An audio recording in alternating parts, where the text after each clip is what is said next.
right, it is 5 o'clock, Monday, December 17th. I would like to call the meeting to order. Roll call. Mike Holden. Here. Tony Corpy. Here. Carrie Murray. Here. Roxanne Skogstad Deach. Here. Ella Barr Jeffries. Here. Michelle Hebner. Here. Heather McBride. Here. Ted Saxton. Here. Kevin Grover. Here. Please stand for the Pledge of Allegiance. I pledge allegiance to the flag of the United States of America and to the republic for which it stands, one nation, under God, indivisible, with liberty and justice for all. Approval of agenda, item 1. Could I have a motion to approve the agenda as presented? I'll make that motion. I'll second. Okay, I have a motion and a second. Any discussion? The only comment I would make is there were two additions, 29 and 30 today, two proposed hires, both came in today, so I apologize for adding, but we want it done if we can as soon as possible, so if they have to notify someone, they have a commitment from us before they do that. So other than that, Okay. Any further discussion? All in favor? Aye. All opposed? Motion carried. Open forum, item 1, public open forum. No one?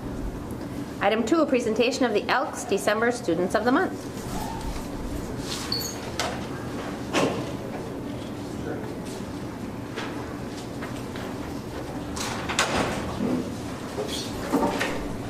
Avery Sabonin. That's you. Avery Sabonin is the Elks December Female Student of the Month. Avery is an outstanding student who has always challenged herself academically. Coming into this school year, she is currently ranked number 1 in her class with a GPA over 4.0. She has also been on the principal's list throughout her high school career. Outside of the classroom, Avery is a member of the cross-country team and has been a captain the last 3 seasons. She is also a member and captain of the track and field team. Avery has been actively involved in Dancing with Darcy for the past 13 years as both a participant and an assistant instructor. She is a member of the Minnesota Honor Society and is currently our historian. When not being actively involved at school, Avery works at Borderland Jewelry and also Shea Shea during the summer months. She is planning to attend a 4-year university in the fall to pursue a degree in accounting and run cross-country and track. Avery Sabonin, the Elks December Female Student of the Month.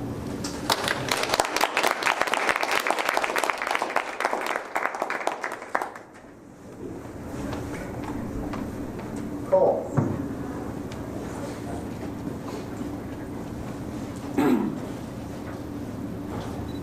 Cole Fish is the Elks December Male Student of the Month. Cole is an outstanding student who is coming into this school year currently ranked number 2 in his class with a GPA over 4.0. Early in his high school career, he was involved in football and golf and managed both the hockey and volleyball teams. Cole is a member of the Minnesota Honor Society and a role model in our school. He has been on the principal's list throughout his high school years. Along with maintaining excellent grades in the classroom, Cole is very involved in the community, helping with Ruby's Pantry and volunteering at a local daycare. He currently works at Super One Foods and also at the River Golf Course during the summer months. Next year, Cole plans to attend either the University of North Dakota or Montana Tech to study petroleum engineering. Cole Fish, the Elks December Male Student of the Month.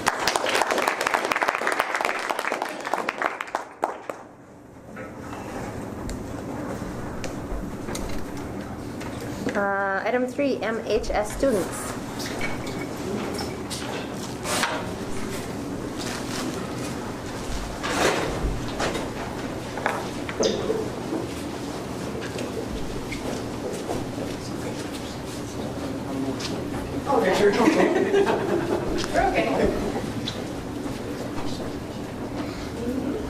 All right, tonight I am coming to you as the Minnesota Honor Society advisor. My MHS kids came to me a few weeks ago and wanted to know what they could do to show teachers within the walls of these schools how important they truly are. This is how the idea of Teacher of the Month evolved. Once a month, Minnesota Honor Society students will vote for the teacher that they believe has impacted them the most. We have so many amazing staff members within the walls of both of our schools. Teachers that know relationships should come first. Teachers that know the importance of doing what is best for kids. I'm proud to be a teacher at FHS. but I'm even more proud to call the 2 recipients tonight my friends.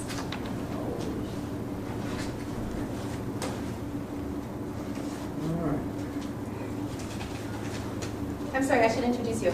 This is Caleb Hofstetter. He is the Minnesota Honor Society president. I'm just going to read a quote. It has been said that the mediocre teacher tells and the good teacher explains. The superior teacher demonstrates and the great teacher inspires. Tonight we have all of this in the presence of us. I would like to thank the 2 teachers for coming here tonight to receive this award. Not only that teaches us how to be successful in life, but how to inspire others. And it has changed our lives. And our first teacher, Mrs. Nemec, here's what has been said from you, and I quote, "You've conveyed to me that I've had worth, that I could learn, and that I could achieve any goal. Teachers affect us. I believe that with all of my heart, and so with all of my heart, I thank you. Mrs. Nemec will always have a warm place in my heart. She was willing to help any student that she taught, and always had a warm smile, and she cares." And the last one, "She made me look forward to coming to school." And so with that, she has been teaching for 11 years, and I would like to honor Marcy Nemec, please.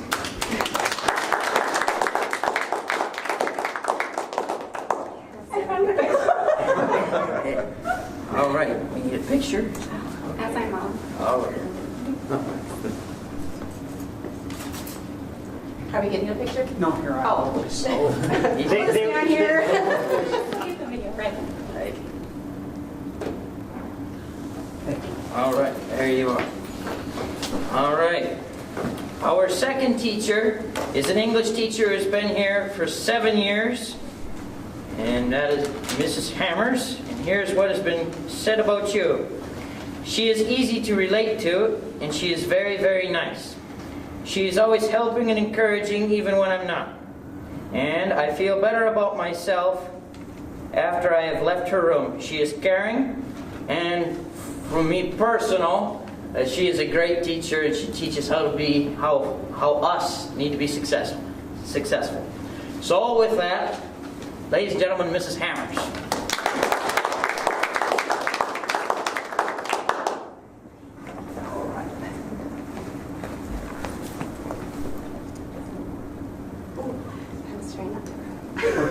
All right, there you are. Thank you. Thank you. Thank you, guys. Congratulations. Yes. Next item, presentation and acceptance of fiscal year 2018 audit. Item 1, presentation of fiscal year 2018 audit by Mary Reedy, CPA, CGFM of Clifton Larson Allen. Yes, thank you for having me tonight. Hang on, can we Yep. just get a motion? Yep, and could a I have a motion? I'll make that motion. And a second? Okay. So, Yep. All in favor? Any questions, any comments? All in favor? Aye. Aye, all opposed? Motion carried. Okay, sorry. sorry about that. I have printed off hard copies for you. In front of you is the presentation for tonight. Also in front of you is the bound audit report, that's the big one. An internal audit letter is attached in there, and then a small packet is the student activities report. So everything within the PowerPoint does come from the financial statements. I feel it's a little bit easier to get through if we go through the presentation. But if you have any questions at all, feel free to stop me and interact at any time. The clicker is missing. So we'll start with page 2. Some required communications that us as auditors are required to give. Our primary responsibility is to provide an opinion on the fairness of the financial statements presented in front of the board tonight. We do review internal audit accounting controls. We make sure that there are controls in place, and then we also make sure that they're working. If they're not working, we would let the board be aware of that. Risk-based audit approach, we can't test every transaction. We test quite a few just to get a feeling if the controls are working and that everything's operating as it should. And then we do some higher level. We compare current year to prior year, current year to budget. If there's anything out of the ordinary, we do additional testing on those items as well. We also test the federal award dollars that do come in. So the district receives over $750,000 of federal dollars. And so when those are spent, we have to test those individually. So there's a whole set of different standards for those as well. We do communicate before we come out to do the audit work.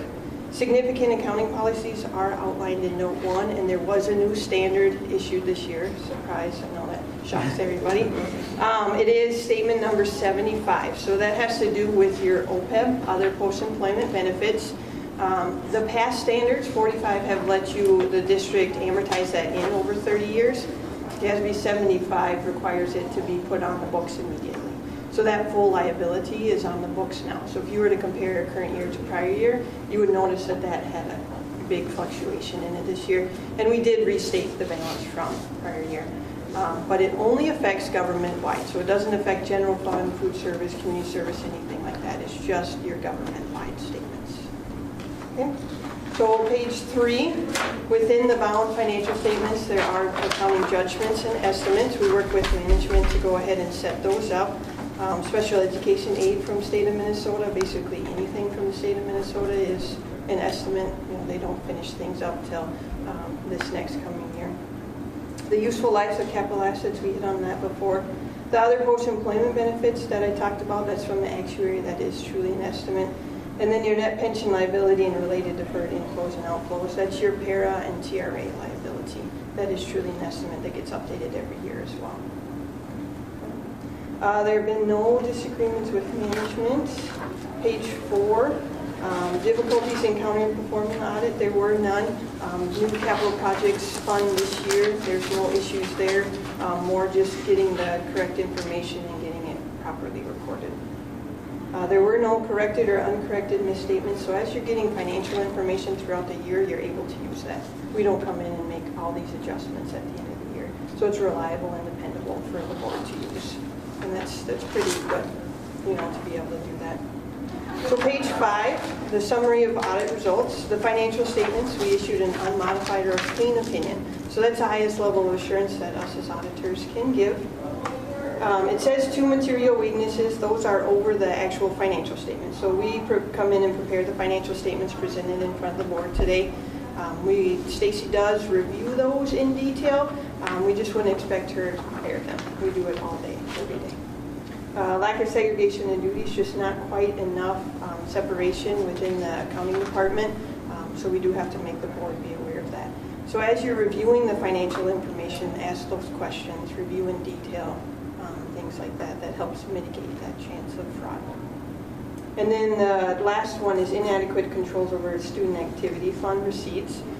It sounds bad. I think I explain it every year. We just can't opine on the revenues that come from a car wash to the district. We can make sure that once the district gets it, that it all goes to the correct spot. We just can't say that from point A to B, everything came in. Uniform grant guidance, the single audit. So these are the federal dollars that we tested.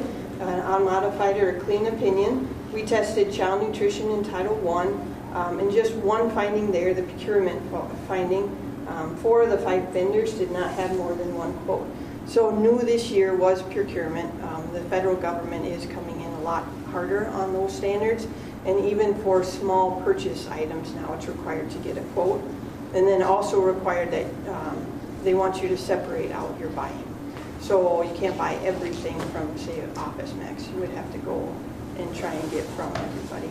If they give you the best deal, you can go with it, but you have to have documentation that you've done that. So we've communicated with Stacy on that, and she'll work on getting that corrected. I just have one question, and keep going back, lack of segregation of duties. Is there something that we're supposed to be doing different than, or the accounting process? No, there's just not enough accounting people to separate all of the duties. Oh. Do you know what I mean? It's one of those. We have and some of the things we put in is if you take the money, you also can't be voiding the money. You can't be taking it to the bank. So it's just, we have so many different inflows of that.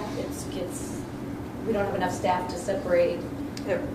Separate at each point. So we do try. I continually, and I think we put in some different measures, even with community ed here in the last month or so, additional steps to mitigate the possibility of the funds being received and not getting to us without having more staff in Okay. that process. Right. But it's also even like purchasing, I think, would be even one where you can't have the same person ordering, placing it, and receiving it. Right. We just don't have enough staff to break those out. So we have other things in place. Yes, and that's what I was just going to say. As we test those controls, if there's things that we see can be done differently Yeah. with the staff that you have, we definitely make those recommendations.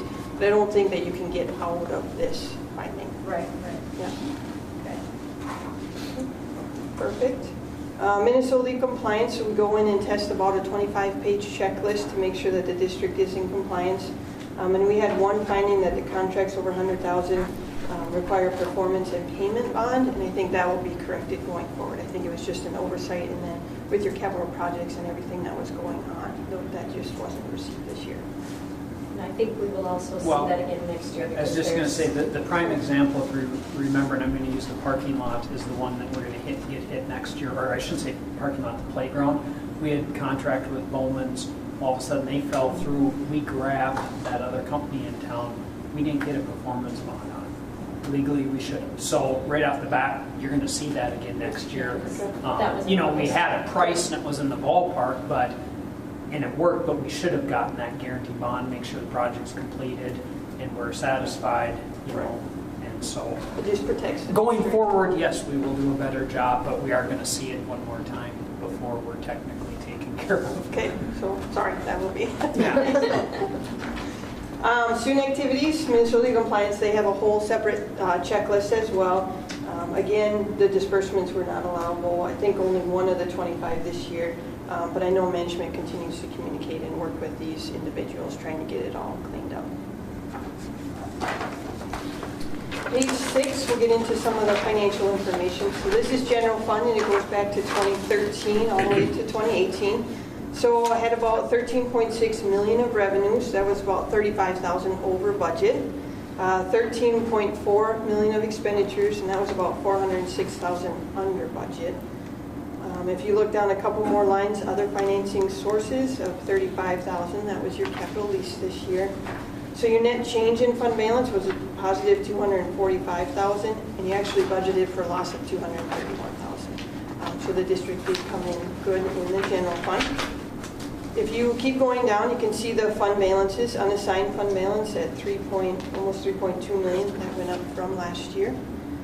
Non-spendable is your prepaid or inventory items at 80,000. That went up a little bit from last year as well. Restricted fund balance, 742,000. That went up as well from last year. And within the financial statements, there's more detail of what's in these categories. It's basically money coming mostly from the state that says you have to spend it on these certain items. Committed fund balance, anything that the board has approved to set aside, and then assigned fund balance is management at 94,000. So right now, you're about 3 months of expenditures to unassigned fund balance, and your policy is to have 2 to 3 months. Okay, so you're right within your policy, right where you want to be. Okay. So page 7, food service fund. You had 579,000 of revenues, about 17,000 under budget there. 579,000 of expenditures, about 21,000 over budget there. So your net change in fund balance, if you go down a couple of lines, a positive $294, so pretty much break even. And then you budgeted for a gain of 38,000. If you look at overall food service fund ending balance, you're about 78,000. So still fairly healthy there, even with just a $300 increase. And not a lot of schools have been able to say positive for this year in food service, just with all the changes and all the costs. So it is still a good thing that you're positive and your fund balance is doing all right now as well. Everything within food service has to stay in food service. It has to be spent on food service. Community service fund is right underneath that. 384,000 of revenues. That came in about 10,000 over budget. 392,000 of expenditures. That came in about 24,000 over budget. So your net change in fund balance, you have a loss of about 8,000. You budgeted for a gain of 5,700. Okay, so your ending fund balance went down to about 24,700. So you just want to keep watching that. Community service should be running on a balanced. Your revenue should pay for the programs that you're offering. So just continue to watch that. I know, if you go back a couple of years, you've had 2 positive years, but you do still have fund balance in there. You're not draining it at a significant rate. So you just want to continue to monitor that and make sure it stays. Page 8, your debt service fund. Pretty much operating the way it should. I know it looks bad this year, the loss of $56,000, but that was due to interest payment, in advance interest payment. That will be collected on the back end when the tax levy comes in. So next year we should see that show up. And then your capital projects fund, revenues of $12,000. That's not all your revenues, but we don't consider bond proceeds to be technically revenues. So it looks a little off. Your expenditures about $387,000. But if you keep going down to other financing sources, that's where your bonds came in. So that's your $1.7 million of bond issuance. So right now you're at restricted fund balance of $1.4 million, and all of that is spent on the capital projects that's in place. So page 9, the revenues that came in for this year. Your state source, obviously your biggest piece at 72%. Property taxes at 15%. Federal at 7%. So if you were to look at this last year, it was fairly comparable. Your pie chart looks about the same. And then, so on page 10, that goes hand in hand with that, just gives you a bar graph of where these came in over the prior years. So everything's pretty even. If you look at state, it actually went up, which is kind of surprising because you lost in pupil units. But with the state funding gradually increasing every year, this can still go up with the loss of students. Just depends on how many you lose and by category. Page 11 then, where does the money go out? This year won't be as bad as next year with your capital outlay, but your capital outlay was bigger than last year. This year it's at 6%, last year was 4%, and you expect that to fluctuate with any projects that you have going on. Regular instruction still though, your biggest piece of the pie of 42%, we would expect that, putting the money back into the classrooms. Special education at 11%, and then if you look at page 12, then that's the bar graph that has the over the years changes. You can see special education went up as well. This is fairly common in all the districts that I've audited. Special education costs have gone up, and the funding for it necessarily isn't there. Are there any percentages that jump out that were,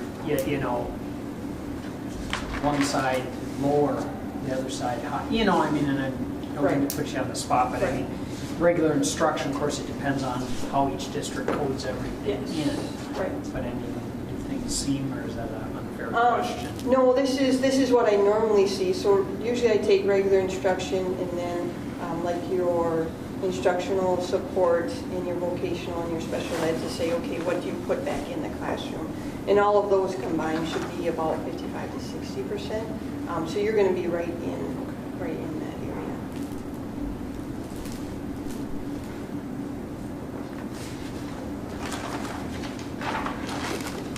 Page 12, so nothing really jumps out there either, a little bit higher in pupil support, and then you'll see that capital outlay continue to increase until the project is done.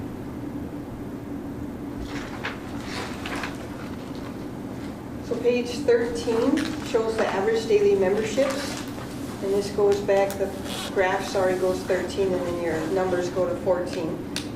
But so 2013, you were at 1168 in student counts. And then 2018, you're down to 1,064. So like I said before, the state funding is your biggest source, and that is driven off of student enrollment. So you just kind of have to watch that, and obviously, with revenues coming in, you have to pay for those expenditures going out. So you'll want to maintain both of those and take a look at those. Page 14. Expenditures per weighted average daily membership. So you can see it went up quite a bit from last year. So if you increase in expenses and decrease your students, obviously this is going to look, that jump is going to look a lot larger going forward as well. So the general fund is the blue, so that's just what the general fund is spending per pupil unit, and then the black is all of your other funds combined. So page 15, and what are the revenues for the weighted average daily membership?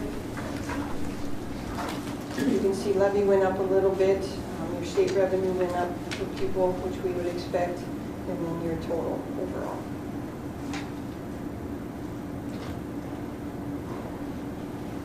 Okay, so that was a brief overview. Hopefully nothing surprising. We don't like surprises. But I don't know if there are any other questions.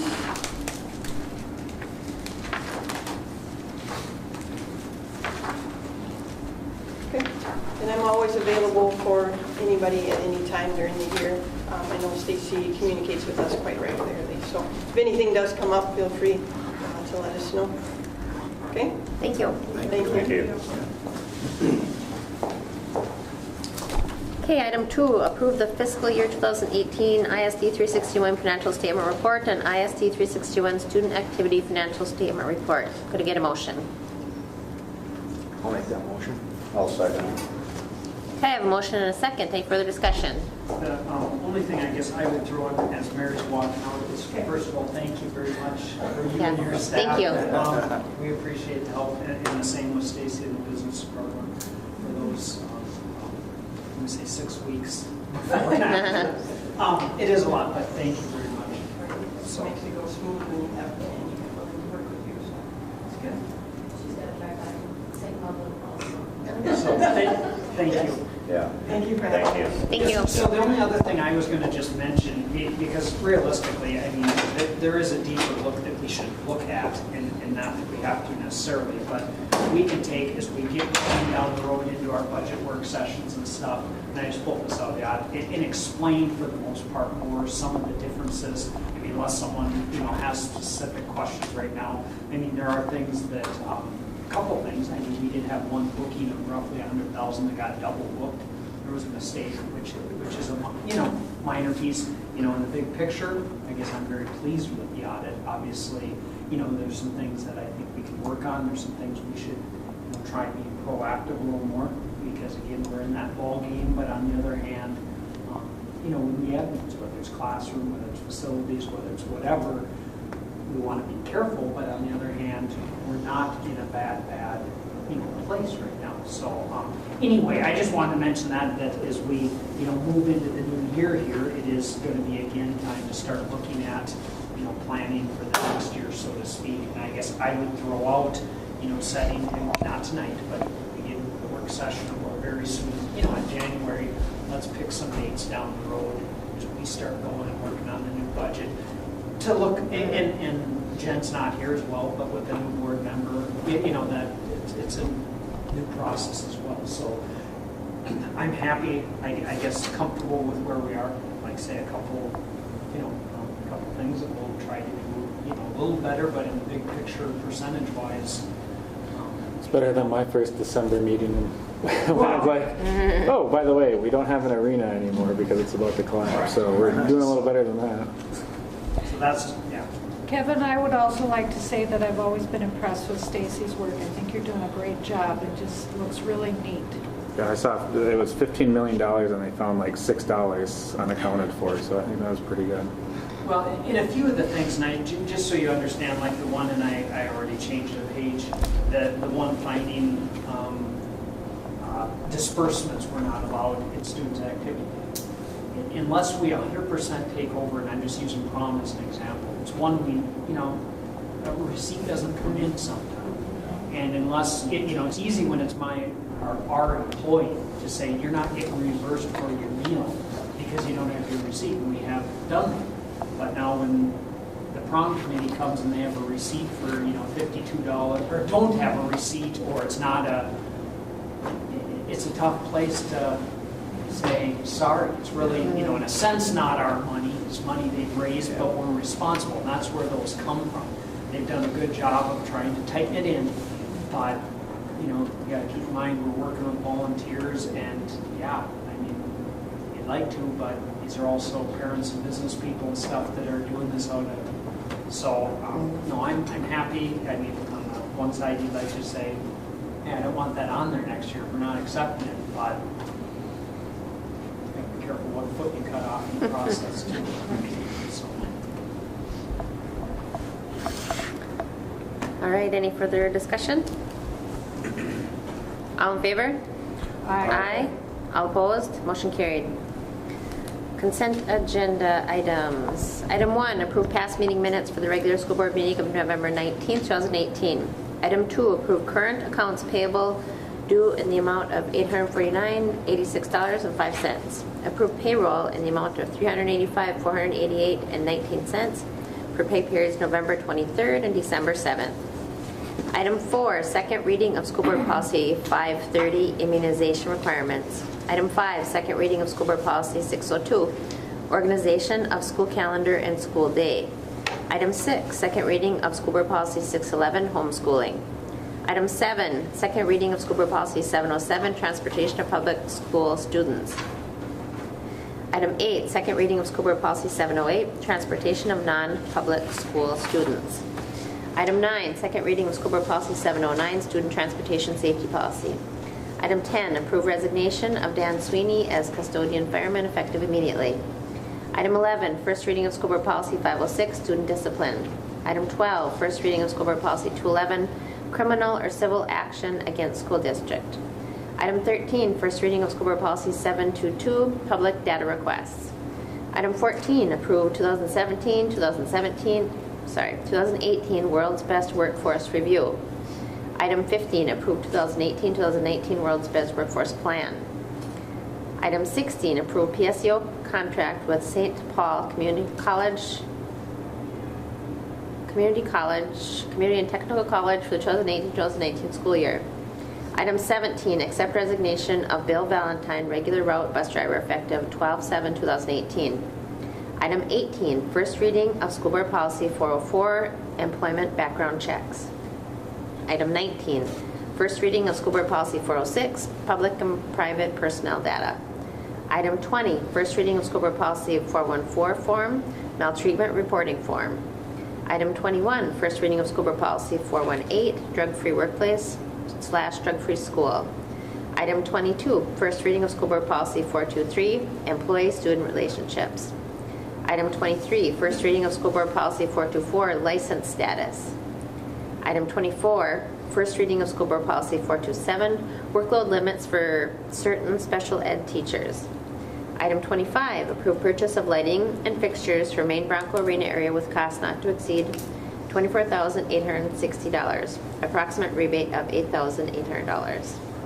Item 26, approve purchase of lighting and fixture replacement for FES gym and FHS gym with cost not to exceed $31,075, approximate rebate $11,000. Acknowledge Laura, item 27, acknowledge Laura Osman and Kathy Osman as volunteer girls basketball coaches for the 2018-2019 season. Item 28, accept resignation due to retirement from Debbie Mitchell, FHS secretary, as per 1510 contract effective 12/31/2018.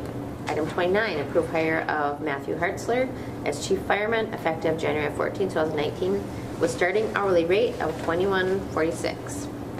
Item 30, approve hire of Lanny Anderson as paraprofessional effective December 20th, 2018. Could I have a motion to approve the consent agenda items as presented? So moved. Second. Discussion? Who had the second? Heather. If I can just make some comments. First of all, I think Barb is the one who is helping us get a bunch of these policies in, and there's a lot of them. The flip side, if you notice the second reading on most of them today, or I'm sorry, the first reading, a lot of those we did a year ago, but MSBA has made some changes, and so they, require update. And so I apologize. We're putting a few more on than we would typically like to, but again, I'm just saying, as I read through, it's nice to see something you remember. Instead, we have a bunch more that haven't had changes that we want to keep going on. Found one the other day, 1999, it hasn't been updated. And that, I mean, that's probably a good thing, but on the other hand, we should have some updates. So we don't need to be trying to pile these on, but on the other hand, it is good we're making progress in getting some things updated. First of all, just so you're aware, and I lose track of what I've completed and not. Number 10, the resignation.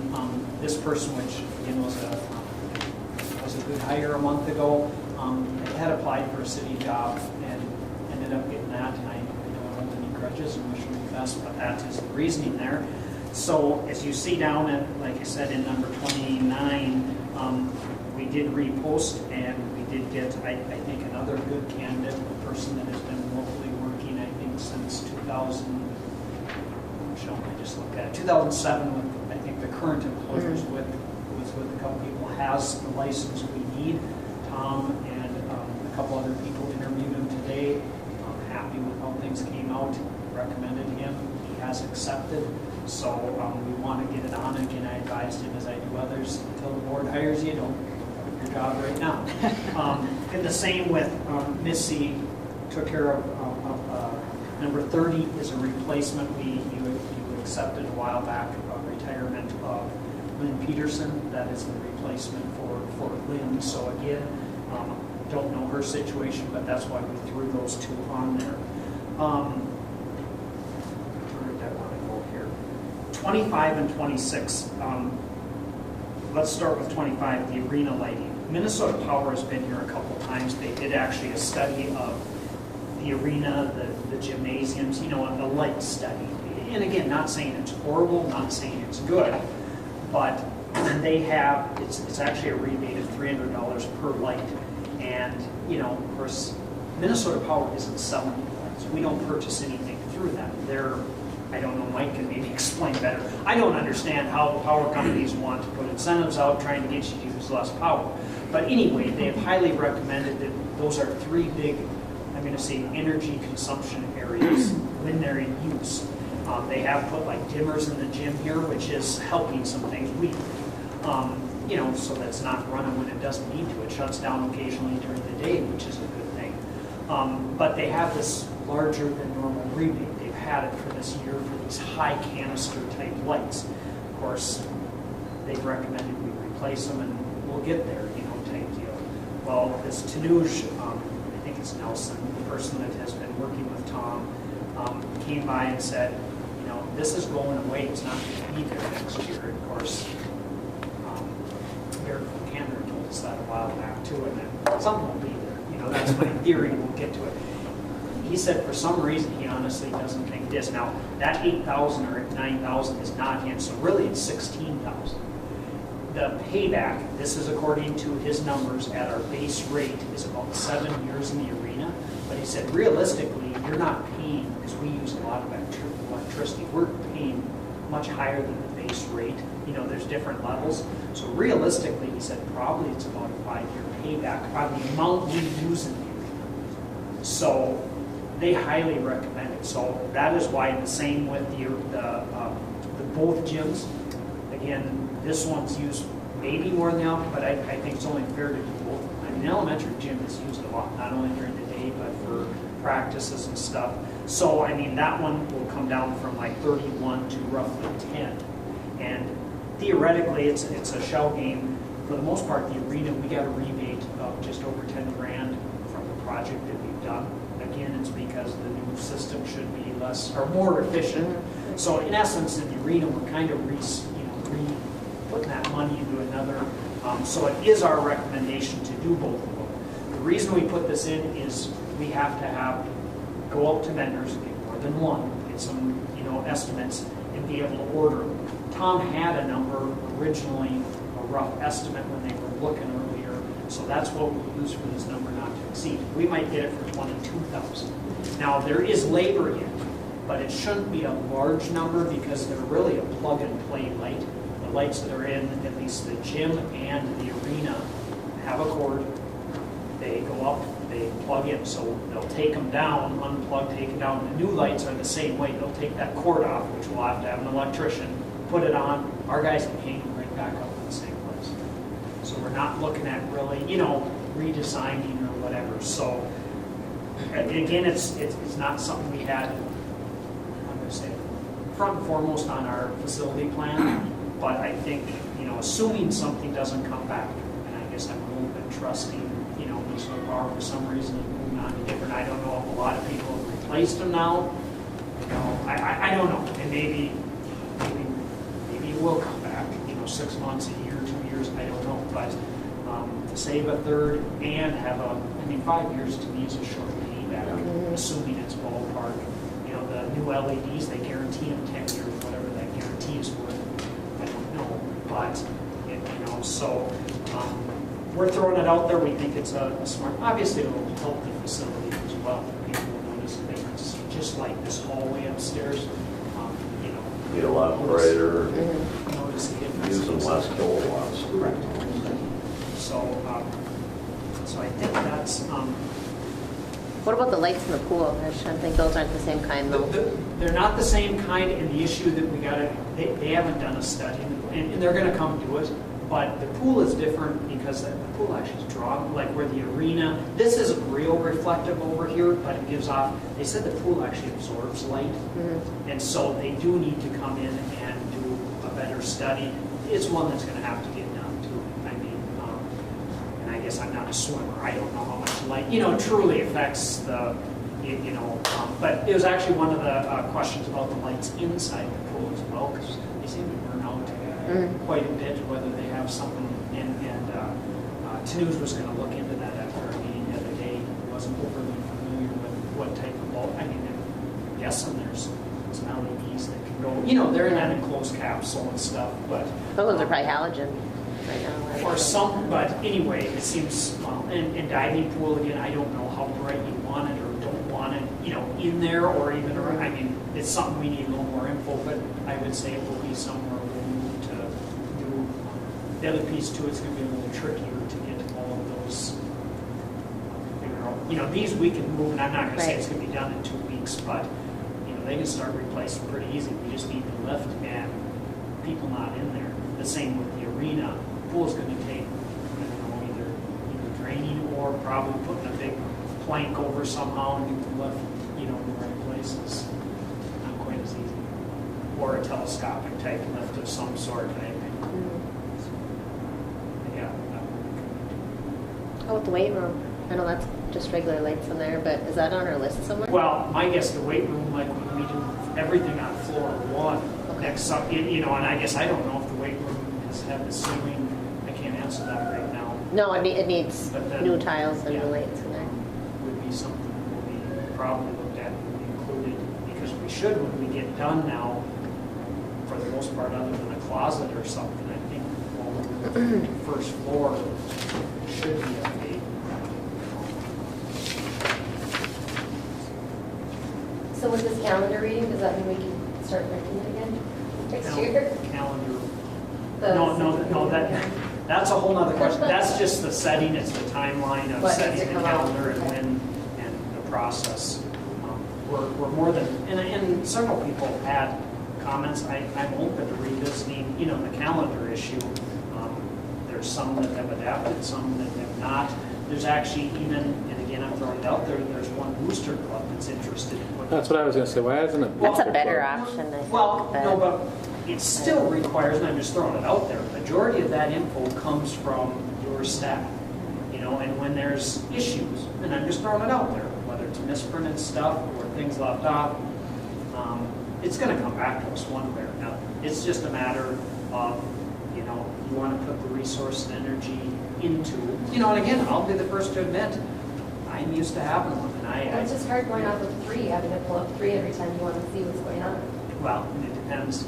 Some people, just throwing out, there's some people that have, if you only have a kid or 2 kids and only care about certain things, you can merge those and just get those things. Now, for myself, I'm interested in, for the most part, everything that's going on. And so, yeah, I have kept them separate because I don't want the facility, the district, and we get one all merged together. I mean, it's not a nice picture to look at. So come towards spring, we will have discussion again. I mean, that's about, like I said, we can do. I know I won't be here, but I want the calendar back. Okay, everybody? You should have stayed then. Calendar. Well, And to be honest, I think for the most part, yeah, we're 15. Well, even if it's 6:10, we can start.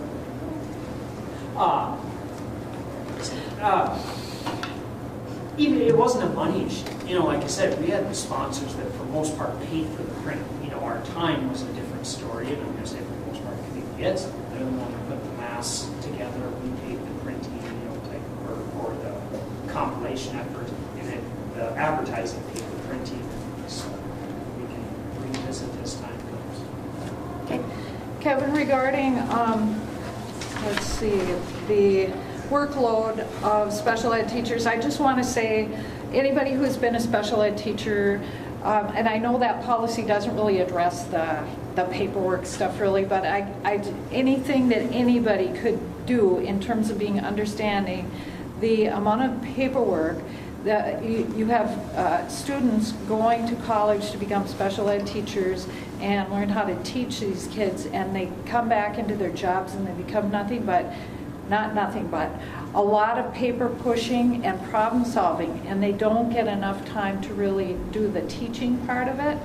Now, I talked with Tim Walz, our governor is coming in, and he said that he's going to be working on that. I hope he will. But I just hope that everybody continually remembers that we really should make a change in the paperwork with special ed. It's ridiculous. And I'm not going to disagree. You know, and again, I don't come from the special ed realm. And there's been pushes in different directions to reduce requirement, reduce, you know, or change the process. I'll be honest, I don't know where, you know, if or where or when, there's no doubt it is. We have, and again, just throwing it out, it's not an end-all be-all, we have worked with our staff a little bit to allow a little additional time for paperwork. They shouldn't need additional time, they should need less paperwork. Well, no, But as far as the amount of paperwork involved, I mean, that's not nothing that we can have control over. We're just abiding by the legal limits. There are ways that you could assist, but I don't want to get into them now. There are ways. But I know a lot of it has to do with state and federal law, but there are ways that we could do things differently. It's just that that's a huge discussion. I just want to say no about it. Okay. Any further discussion? All in favor? Can I just say one more thing really quick? I'm sorry. I just want to wish Debbie Mitchell the best of luck in her retirement. I wish that she was here because I want to give her a big hug. She's an amazing person and she's done a lot for our district over the years, and I just wanted to acknowledge her during our meeting tonight. Yes, She's I really apologize, wonderful. I actually have it written down. Okay. Yeah, agreed. So, thank her so much for everything because she's And I believe, and I don't, it's many years, I want to say 37 years of service. Sure I'm correct, I have the 37 years. Our secretaries are so special. That's- They're just the little hub that keeps everything together, and Debbie's really on top of everything, So, I feel. yes, thank you to her as well. There's some other people, like I mentioned, Peterson, which, you know, in the community service, Mr. Valentine has worked, you know, for a little bit of time with us. But no, Debbie, and just so you're aware, we have internally posted as well as externally, try and get it moving as quick as possible. There was going to be a little gap, but they're planning for 28th or 26th or something to try to renew. We'll have another person involved as well, but to get it moving, if they have to give 2 weeks notice or something somewhere. Whether it be like a retirement or any other reason why they're leaving, do we do like a survey or kind of a thing that they can fill out, you know, just so we can kind of know why, or, you know, besides retirement, but I mean, An exit interview? Like, yeah, just something that would kind of give us some ideas of why you're leaving, or, you know, how did it go, or just different little things that maybe we could build on, you know, throughout. Because there seems to be every month, obviously, it's, you know, so many that are coming in and going, and I think that's pretty typical of the community right now. right. But I just think if we were able to touch on those things, sometimes it would help. we don't right now, it's something we can come up with or try, you know, like, and I'm just saying, I mean, there's some people who are, you know, Right, we Debbie, get I that, think but I is, mean, even for them to have, you know, something to say to the people that are new, or, you know, they've been here, they've been through so many changes.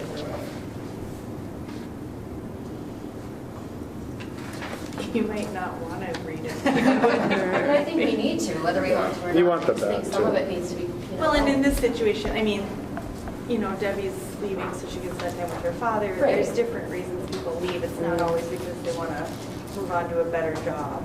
Right. No, I don't. Okay, all in favor? Aye. Aye. All opposed? Motion carried. Action items, resolution acceptance of gifts and donations. Resolution for acceptance of gifts and donations, whereas School Board Policy 706 establishes the guidelines for the acceptance of gifts or donations to the district. Whereas International Falls School District Board encourages the support of the district's educational programs through gifts or donations that meet the goals and objectives of the school district. Whereas Minnesota Statute 465.03 states the school board may accept a gift, grant, or device of real or personal property only by the adoption of a resolution approved by 2/3 of its members. Therefore, be it resolved, the School Board of International Falls Public Schools, ISD 361, accepted the appreciation of the following gifts, donations, or grants received by the school district. District donations, Hall of Fame, True Start Credit Union, $1,000. Stuart and Susan Norquist, $500. Coca-Cola Bottling of International Falls, $250. ECFE, December event, True Start Credit Union, $150. FHS Student Planners, Guy and Peggy Johnson, $200.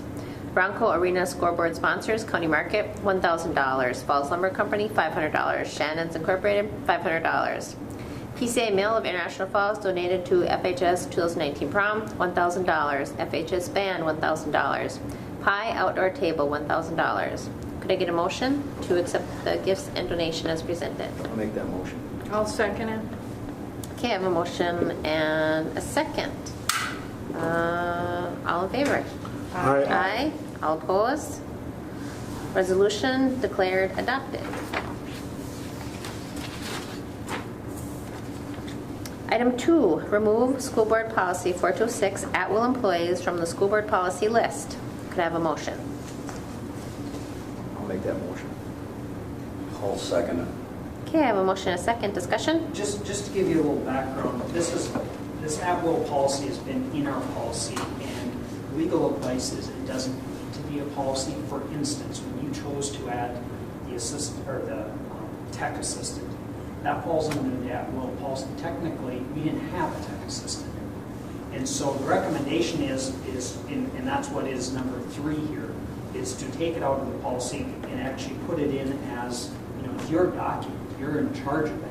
But what happens is technically as a policy, we have to have 2 readings before. So another example, we've updated to try and keep up with the city, for instance, with our student workers. You know, technically if something comes up, we can't do anything for multiple months. And so that's the idea behind it. It changes nothing. Okay, it's just for, as long as I've been, you know, not just here, it's been in our policy, whether that was, but legal advice is it doesn't need to be. In that way, again, everything has to come to the board. So what we're doing is we're taking it out of the actual board policies, and then in number 3, putting it just in as a, you know, a document, so to speak, regulation, a rule, whatever. Anything still has to come to you. It'll come every 2 years, you know, with negotiations, you know, for sure, because it has a bunch of employees in there that deserve to be looked at just like every other group.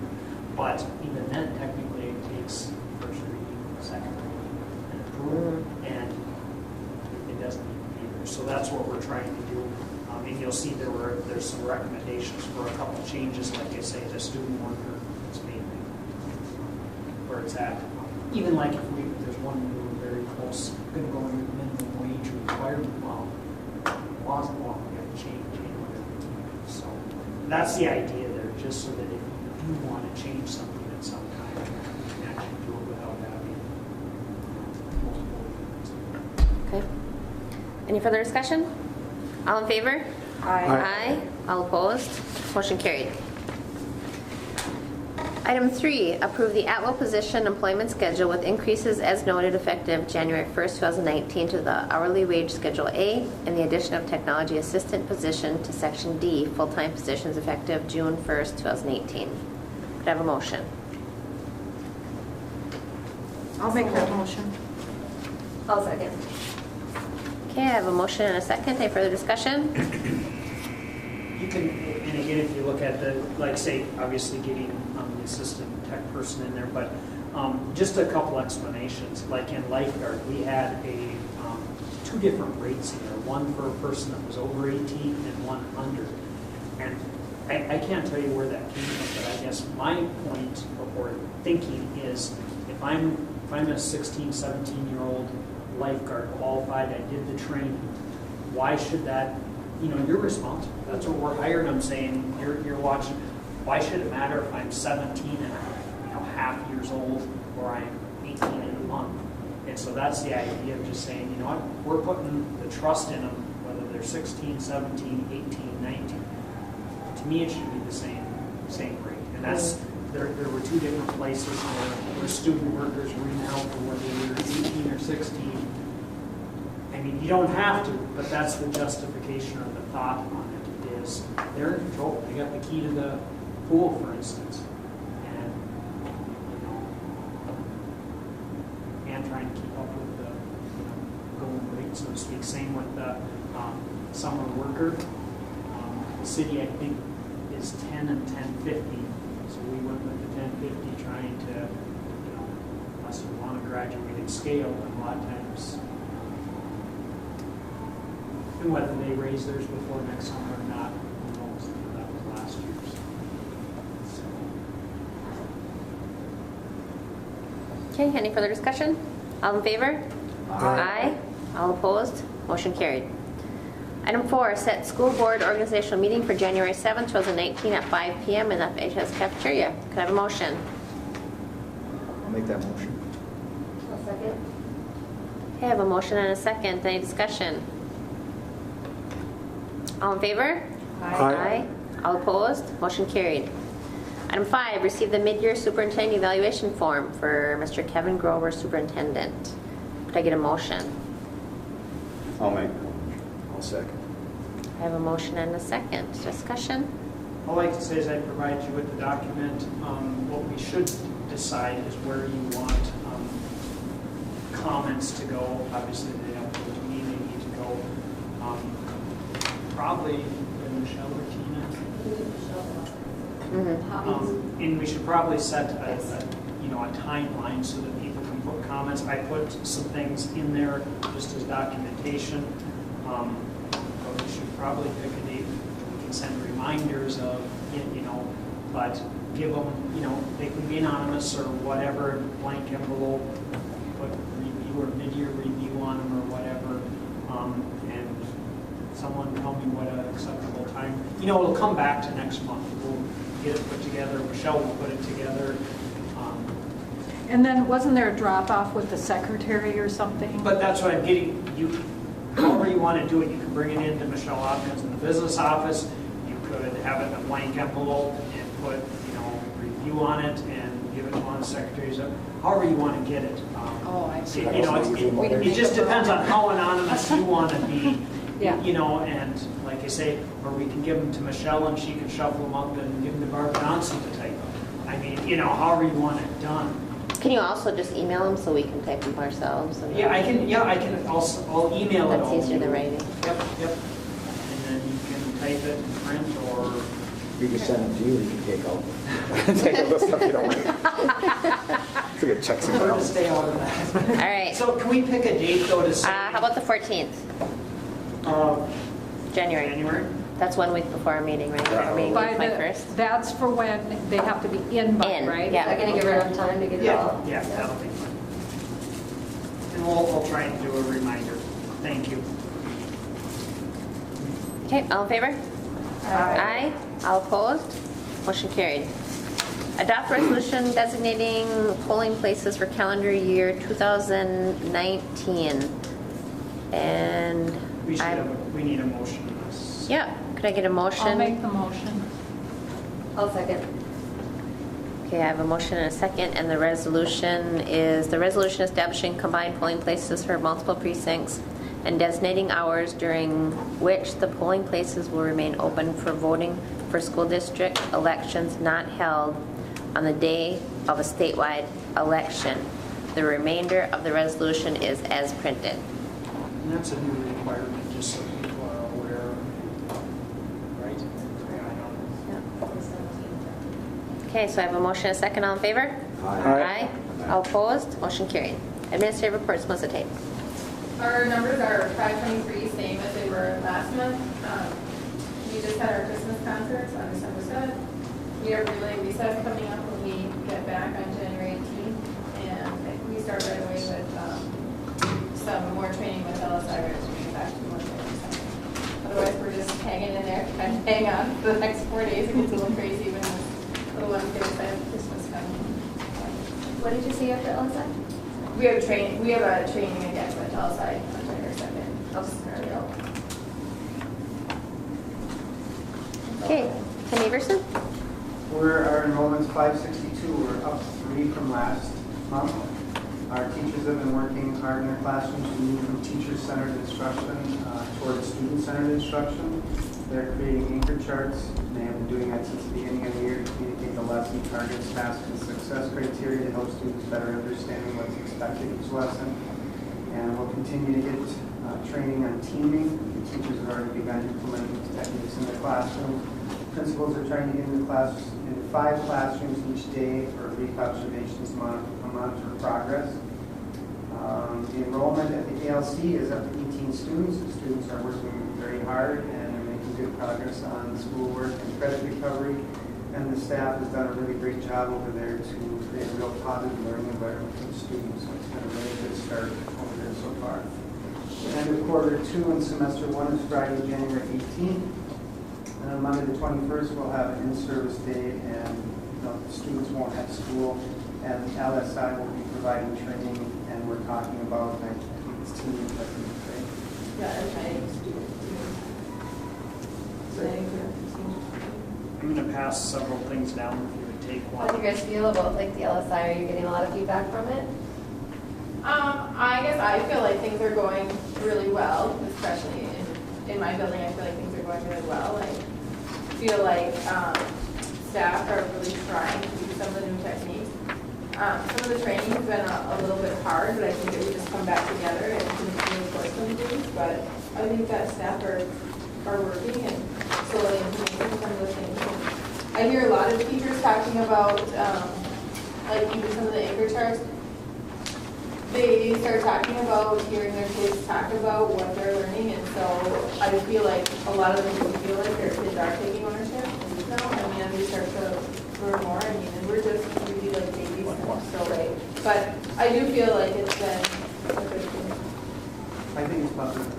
There's a lot of conversation on the success criteria, so the kids understand what is expected and how they're going to know that they're successful with the different lessons. And we have people stopping in every day talking about things that they're posting and things that they're thinking about. And teachers really talking about how they're teaching and what they're teaching. It's been a positive. I think it's work. Right. And it's new, so it makes it new. even harder. It's change. Change is difficult sometimes, Yeah. but I think that it's positive. In the long run, it's been positive. And I guess I would throw it out when we have a C4 ID and it's coaching for implementation. There's a team of people that go into like 4 classes in the elementary, 4 classes in the high school, and there's an observation, or I shouldn't say observation, there's a monitoring process, and then there is some come back, discuss what we saw, what we've been working on, and then there's feedback given to that employee. But what I was going to throw out is I would be more than happy if a board member wanted to participate sometime and actually walk through and see. I mean, I don't think we want to bring all of us, because that's got to be a meeting, but we have, after every training, I think there's 4 days, they're not 4 in a row, 3 or 4 that we do like every week or every 2 weeks, so there's opportunity, but for the most part, either part of the day or all of it, any amount of time, you'd be impressed how we explain what we're supposed to be working on and what we're seeing if someone's interested, let me know. Okay. We can, try scheduling it. Like I say, there's going to be some more coming up. Other questions for Ms. here too?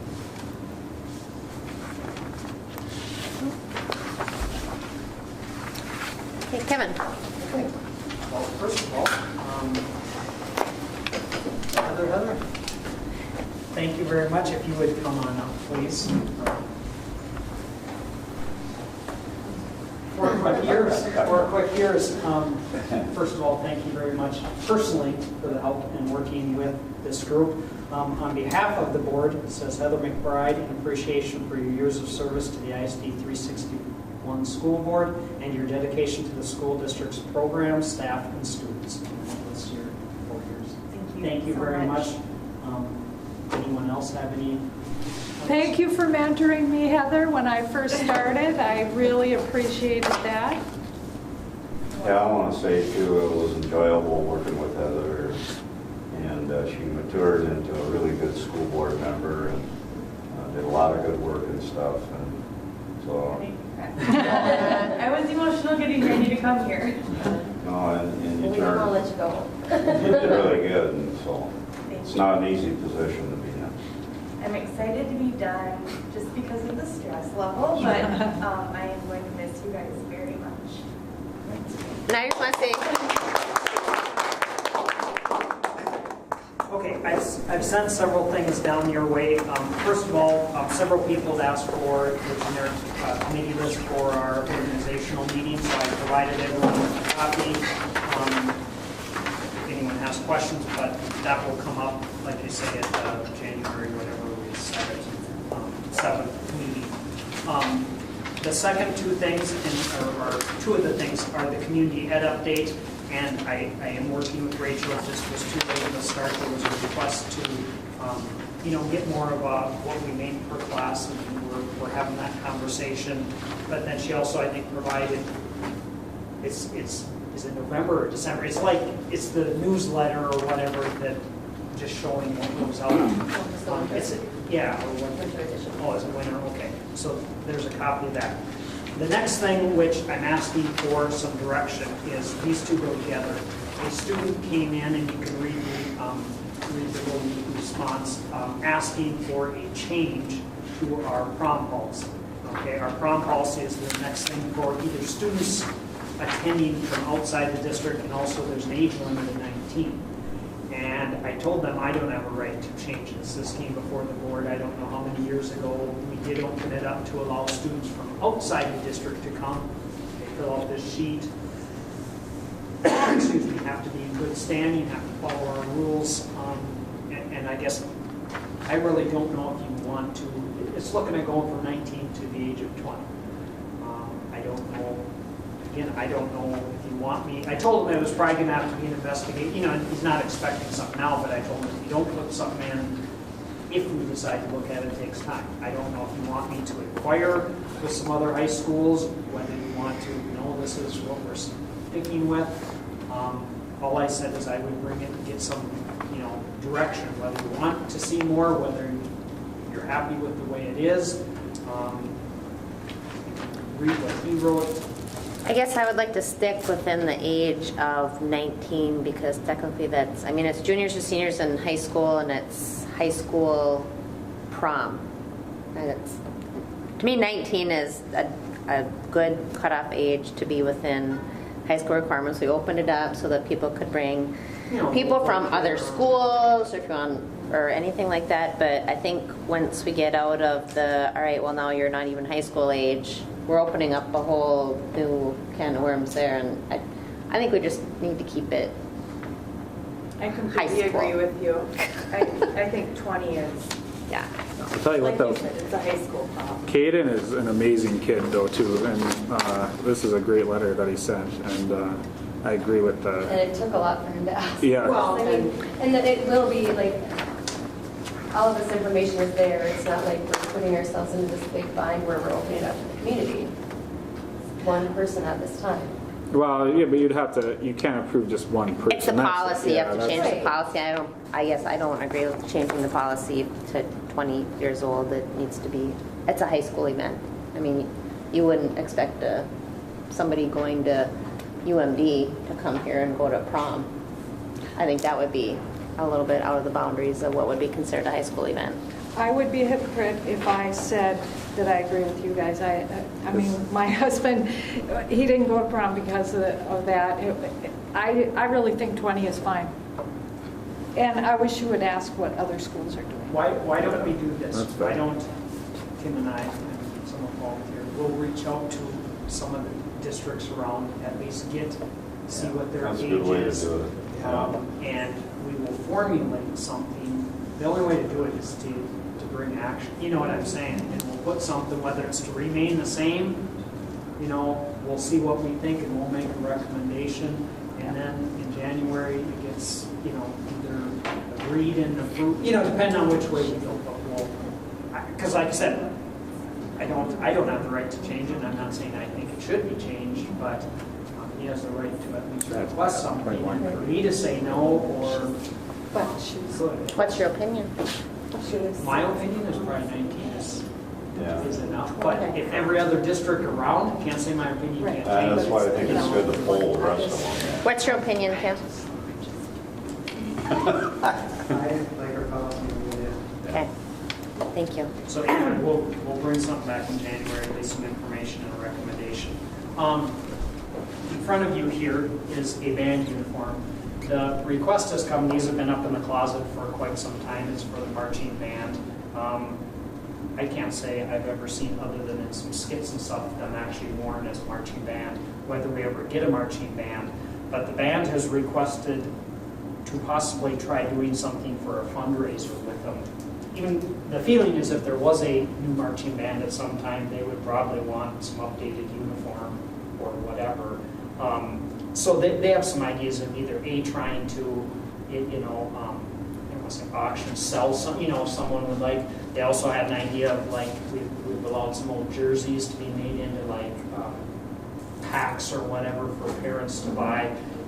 But I said before I do anything with any of these, we're going to the board to ask if they have preference. They can sit up in the closets and collect dust. Or we would want to allow, again, the band money would go back, not for the band trip, it would go into band stuff for like buying instruments or buying, stuff that the whole band would use. I don't know if you have a preference. Let them use them. Go for it. That's fun. I said, let them use them. That's fun. Well, it's just so that we're under the understanding then that they're done and they're gone. Whatever they can do, whether they can. The band teacher wants us to use them? What's that? The band teachers are That's who's teachers that requesting want it. it all. They haven't been used long before this band person came here, at least to my knowledge. Yeah, it's been a while. Okay. They look like good school board uniforms. As long as the money stays with the district, that's... You first. The last thing that I have, and it came from one of the people here, and I told Mr. Mason I was going to bring it here and get some discussion, is we have at two of our sports, at football and at boys and girls hockey, we have contracts with the city to have paramedics on staff. And I got a question in and I was wrong. I thought we also had boys and girls basketball, but we don't, okay? High School League does not require us to have paramedics at any events. Obviously, their recommendation is it's not a bad practice. But I guess my question before I go and ask the city, because that's who we contract with, is if we're going to do it for, and I'm just throwing out boys basketball, I think you got to do girls basketball. If you're going to do basketball, why wouldn't you do volleyball? Same thing. It's not, I don't want to say there's no contact, but when we did it, we looked at, and it's only been a couple of years that we've actually contracted with, we looked at what we felt was the most physical, and I'm not saying basketball's not physical, but we're talking contact, either into the boards, you're going at a faster rate, and the same with football. I guess I'm looking for a direction. I don't know what sport you don't do it for. And the reason I say it is, what about diving? What about swimming? So for diving, there should be, because that's the most terrifying thing to watch But ever. again, I'm just saying is I want to know what the board, this thing is going to cost some money. I don't know if the city can truly accommodate us is the other concern.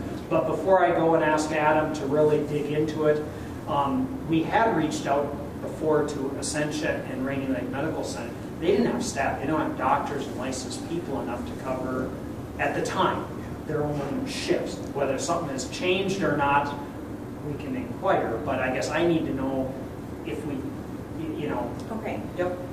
So it was me that brought this to Kevin's attention because last week, not last week, the week before at the basketball game, one of our players rolled his ankle and he laid there on the floor and no one went to help him. So finally, coach ran out, Amos McKenzie, and helped him up with a couple of the other players, got him back to the bench, and the poor kid sat there. No one addressed the injury. And all of us parents are sitting there looking at each other like, That seems like a is anyone going to get coaching him issue. ice? Is anyone going to... It was really awkward. And then after the game, there's parents asking me, because I'm the board member sitting there, shouldn't the board, have something in writing? Shouldn't we have someone out here? Shouldn't we? Okay, so that's why I brought it to Kevin's attention. And I don't know that it necessarily has to be a paramedic, but could we get a sports trainer? Could we get anyone that has any knowledge in the medical field there that even like, this is really lame, but like a sign-up sheet where there's certain moms that know this, nurses from the clinic, anything that we could do just to have someone there to examine these players. And I would totally disagree with the comment that it's not a contact sport or as contact as football, because I have watched the last 2 games here and those kids are rolling across that floor and sliding across the floor and they're taking elbows to the back of the head. And Armando fell and smacked his head on the ground the other day and it just boom all through the gym and we have no one there. And it just, as a parent, I'm watching the cheerleaders fly up and what if one of them hits the floor? I don't know. I'm not against you. If the coach and assistant coach let that kid sit there, no one put attention to him, to me that is something we need to address because That is a coaching, Yeah. because there is a plan that they have to fill out. It was, The game went in all on, fairness, right? it was Somebody toward the else end of the should be there. I game. just think it's safe practice to have somebody that's trained to go take care of these people. I mean, because it's not even on the floor, but anywhere around that gym or arena No, or you wherever. just have to have like And you get who's 2 your, football who players are that hit your their people helmets to together and they're contact, getting who knows checked where for the AD is, concussion. who's gonna What call about a for player that help, who's smashed his head on the gonna, floor? that's all He wasn't laid out at the checked. beginning of the year. It just, I don't know, So that's they're where not it following came from, up and I'm with not here their next month plan, to and talk that's about it, so I an just wanted to give you issue some for our background athletic on why it was brought up. No, I understand My that. brother was, he's a physical therapist, he volunteered for a number of programs in Staples, maybe that's something we could just throw out there to see if we have anybody we'd want to volunteer. There might be people out The there tough who part, want to volunteer. and again, we can't, I mean, Gary Potter did a couple sports for many years, but he was there to get counted. He was going to be at every Yeah, you'd event. have The to. problem we have is, and again, Wyatt does football or, helps us, and we contracted and pay, if they're going to be paid in there, that's one thing. If someone doesn't show up, and it's volunteer now, You want to make sure if you're going to have somebody there, they're going to. Well, probably the first step would just to be to inquire about the level of availability for coverage, because if it's not even a possibility, there's not a lot of point in discussing paid coverage, and then you move on to the volunteer coverage. Yeah, that's a good idea. Perfect. We'll move in that direction. Thank you for putting the time into it. But the coaches should have, there should be a plan of action in place, know, and people I that should be, agree. and they do have concussion training every year, and so. A lot of the moms were talking about it after the game, so I wouldn't doubt that somebody reached out to the coach. I don't know. It wasn't my place to do that. That's all I have. Okay. Ella?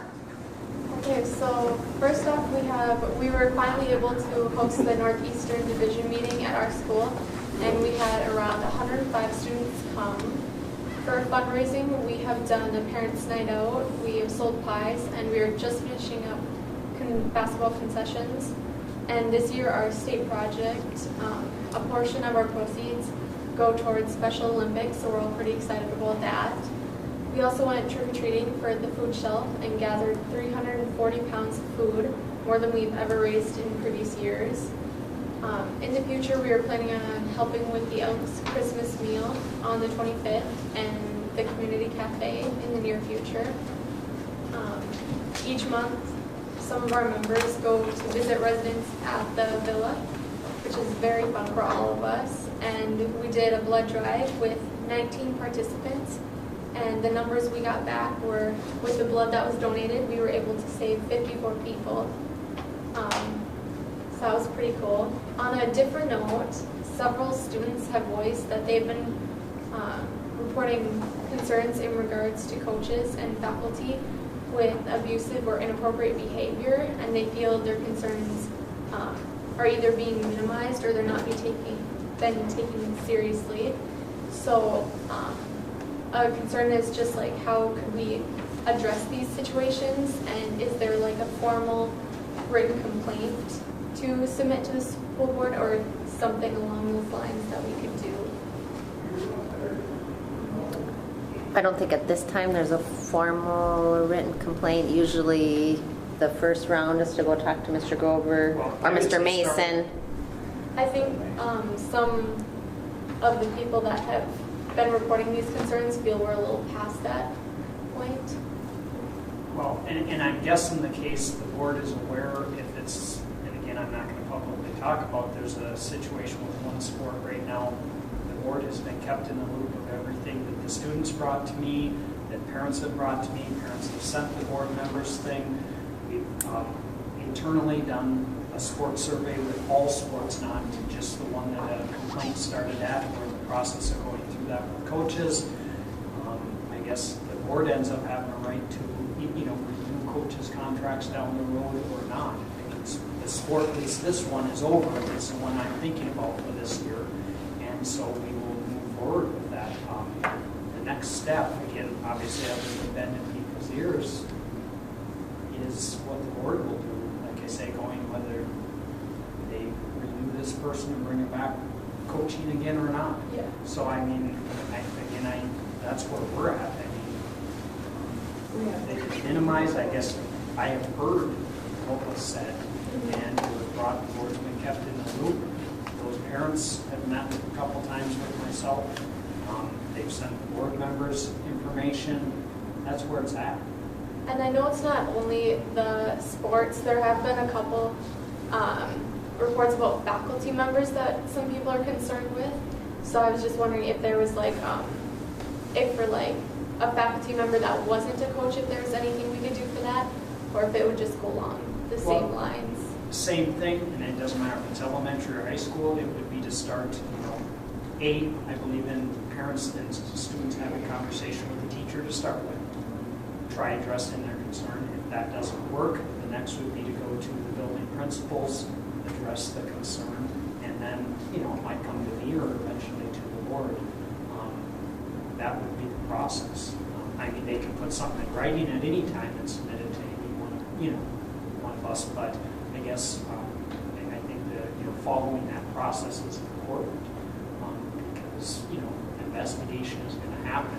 If it's at Missy's building or Tim's building, typically I would go to them. They interact with, the teachers and paras and stuff, honestly, more than I do on a daily basis. So if we're having issues, I'm not going to say I'm not aware, but they're going to know before I do probably. That make sense? Yes. Thank you. And I would say maybe a generic form might not cover every situation. So as Kevin suggested, a personal letter, to whomever they're directing it to would be probably, explaining whatever situation is going on would be a better means of communication than just a standard form, so they can outline their situation.